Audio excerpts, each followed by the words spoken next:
Buenos días a todos. Nosotras somos Irene Bayón, Isabel Yuste y Andrea Toledo. Formamos el grupo 5 y a continuación vamos a exponer el tema sobre el sarampión, parotiditis y rubeola. Vamos a hablar de la patología del sarampión, parotiditis y rubeola. En el caso del sarampión, el agente se denomina Paramyxoviridae morbillivirus. El reservorio de este virus es el ser humano y su transmisión se produce por gotas de secreción nasofaríngea. El virus del sarampión va a estar formado por una cápsida de forma helicoidal, más una cavidad central con nucleoproteína asociados a fosfoproteína y polimerasa. La función de estas proteínas va a ser la replicación y transcripción del ARN viral. A su vez, este virus va a estar rodeado por una membrana celular con dos glicoproteínas virales. Las complicaciones de una mala evolución en el caso del sarampión van a ser la bronquitis, encefalitis, otitis media, neumonía o diarrea. En el caso de la parotiditis, el agente se denomina paramyxovirus, pero también está producido por bacterias. El reservorio es el ser humano y la transmisión es a través de gotas y saliva. La partícula vírica se caracteriza por tener forma redondeada con un contorno irregular cubierto por una cápsida lipídica.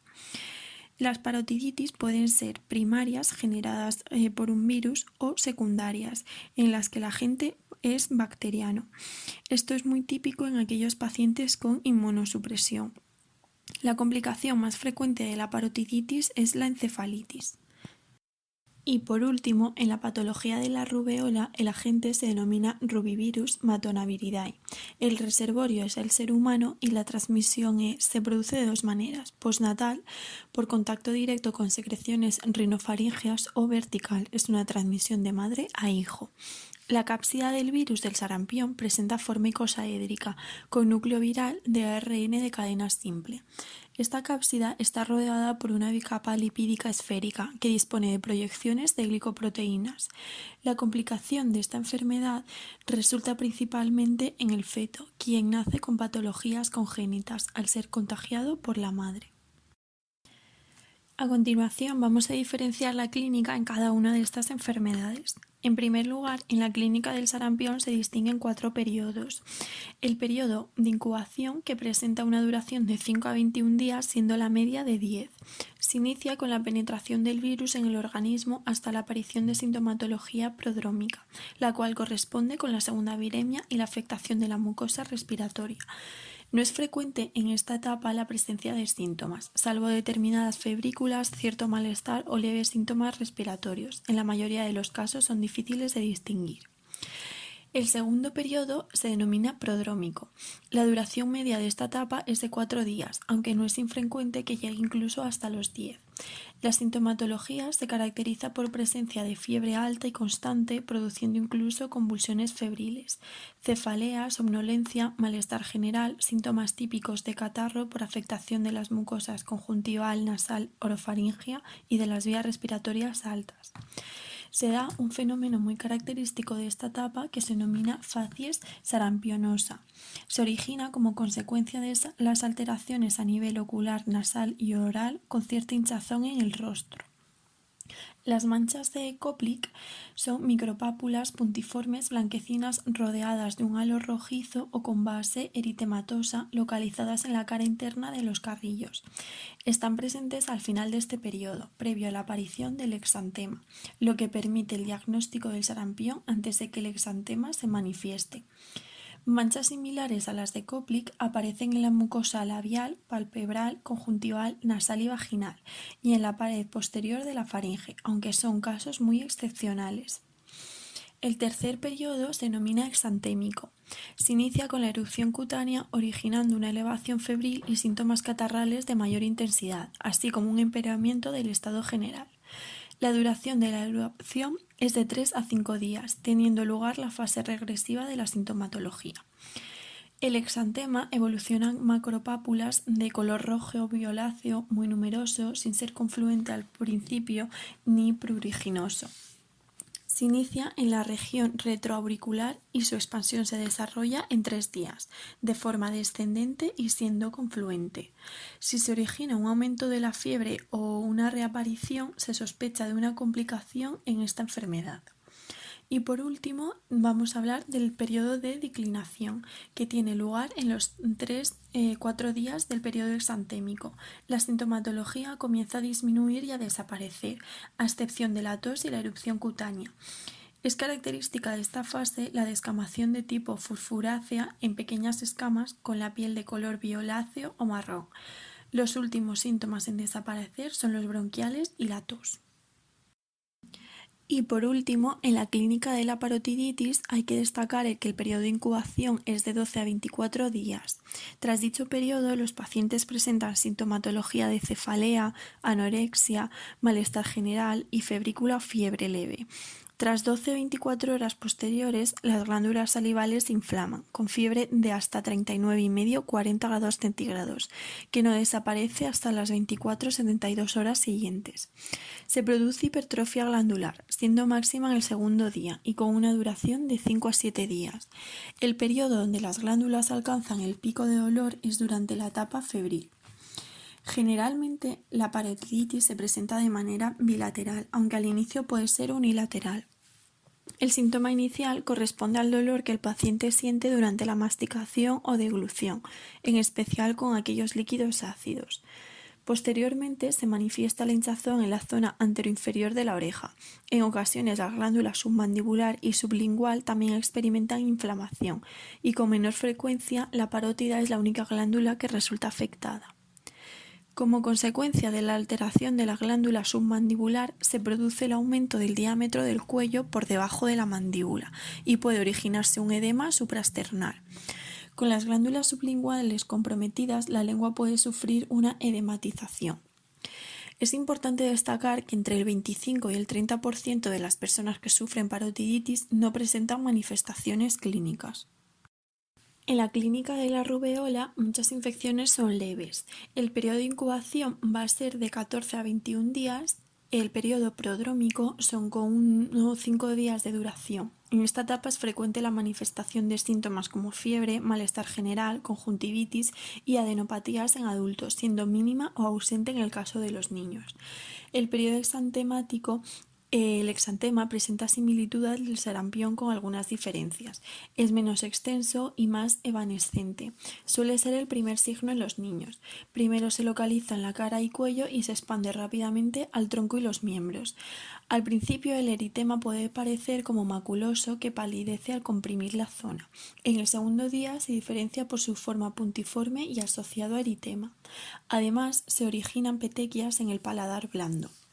El exantema dura de 3 a 5 días. En los niños no es común presentar síntomas generales o son leves con malestar generalizado y en ocasiones artralgias. Los adultos presentan pocos síntomas, aunque pueden desarrollar fiebre, malestar general, rigidez articular, artritis y leve rinitis. La fiebre desaparece al segundo día tras la aparición del exantema, aunque se han dado ciertos casos, no es frecuente la aparición de púrpura trombocitopénica y otitis media. En cuanto al tratamiento, no existe tratamiento específico para ninguna de las tres patologías. Vamos a ver qué se pauta en cada una de ellas.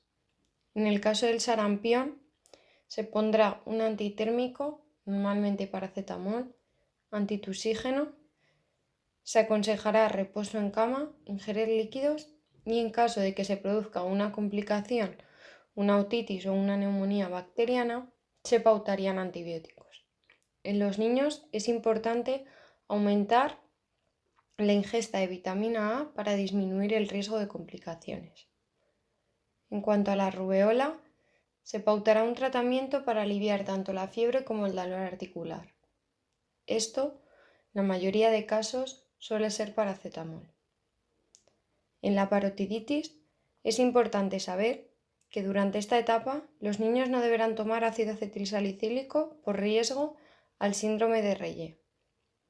Por lo tanto, se le pautarán antitérmicos, antiinflamatorios, se le aconsejará reposo en cama, tomar líquidos, hacer gárgaras con agua y sal, aplicar compresas tanto frías como calientes en el cuello y en cuanto a la dieta, evitar los ácidos y salados para disminuir la secreción de saliva y el dolor durante las comidas.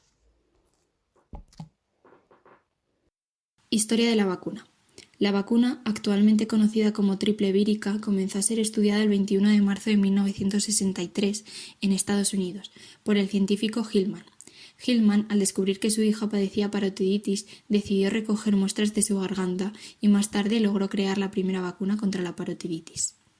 Ese mismo año, la FDA aprobó la primera vacuna contra el sarampión. Las preparaciones iniciales de la vacuna desencadenaban eritema y fiebre.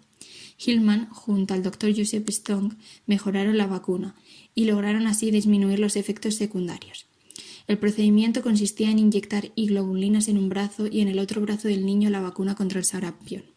Este procedimiento representó el comienzo del fin de una enfermedad. En la primavera de 1963, en Europa, se desencadenó una epidemia de rubeola que se extendió rápidamente por todo el mundo. Los efectos de esta epidemia fueron devastadores. Hubo miles de abortos y nacimientos de niños con diversas patologías.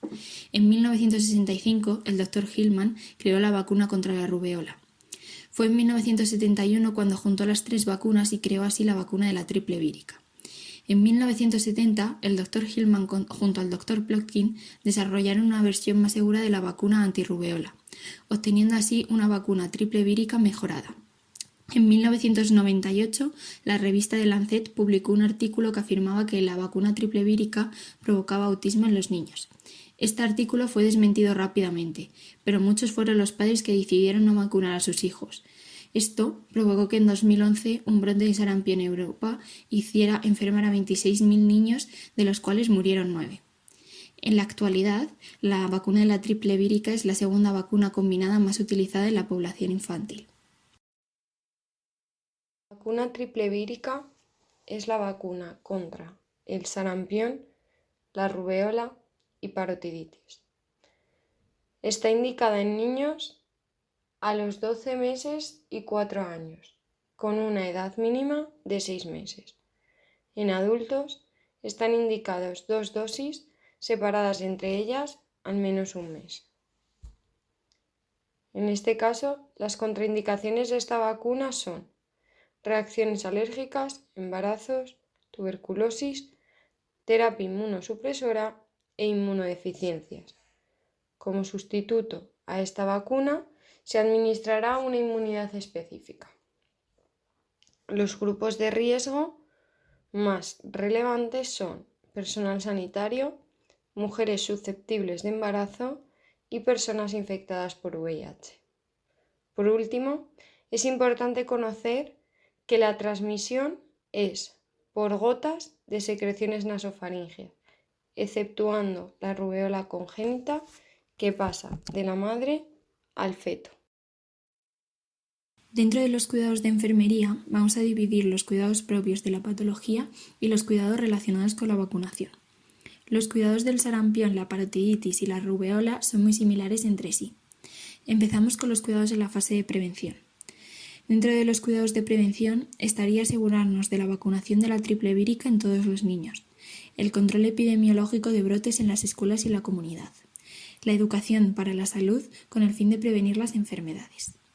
Los cuidados en la fase de curación que debemos proporcionar serían asegurar el aislamiento y el reposo, proporcionar educación para la salud en cuestiones de higiene, garantizar una buena nutrición e hidratación y asegurar el cumplimiento terapéutico y control de síntomas.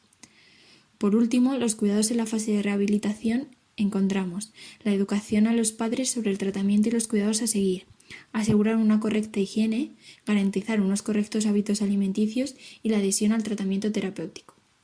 Ahora hablaremos de los cuidados referentes a la vacunación. En primer lugar, los cuidados previos a la vacunación.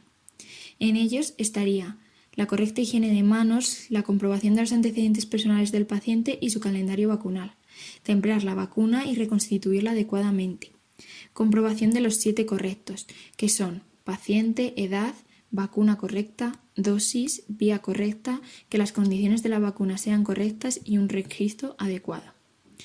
Tras la vacunación, los cuidados a llevar a cabo son retirar rápidamente la aguja y presionar ligeramente, desechar los materiales de forma adecuada, registrar en el calendario vacunal e informar de la próxima visita y, por último, observar las posibles reacciones durante los primeros 30 minutos. Por otra parte, el personal de enfermería podemos llevar a cabo unos cuidados para mejorar el bienestar de nuestros pacientes. Estos cuidados son: evitar la administración de la vacuna en posición supina en menores de 3 años. Si hay que administrar más de una vacuna, administrarla simultáneamente, o la más dolorosa la última. Asegurarnos de una correcta inyección intramuscular. Preparar la vacuna fuera del alcance de la vista de los niños y utilizar las técnicas de distracción como serían música o juguetes. En conclusión, consideramos relevante conocer que el número de individuos susceptibles al contagio, así como el patrón de movilidad de estos, son los factores que influyen en el desarrollo de estas enfermedades. Es cierto que con el paso del tiempo, los numerosos avances aún nos han permitido combatirla, reduciendo así su mortalidad. De esta manera, siendo enfermedades totalmente prevenibles con la vacuna, y aunque en las zonas subdesarrolladas sean las más perjudicadas debido a la falta de medios, resulta sorprendente que continúe teniendo gran impacto en la sociedad. Por esta razón, el papel de la enfermería es primordial en la vigilancia, prevención y control de estas enfermedades, guiándose por los protocolos establecidos y teniendo como principal objetivo la población pediátrica. Para finalizar, queremos destacar la importancia de la educación para la salud respecto a la vacunación, tanto en padres como en niños.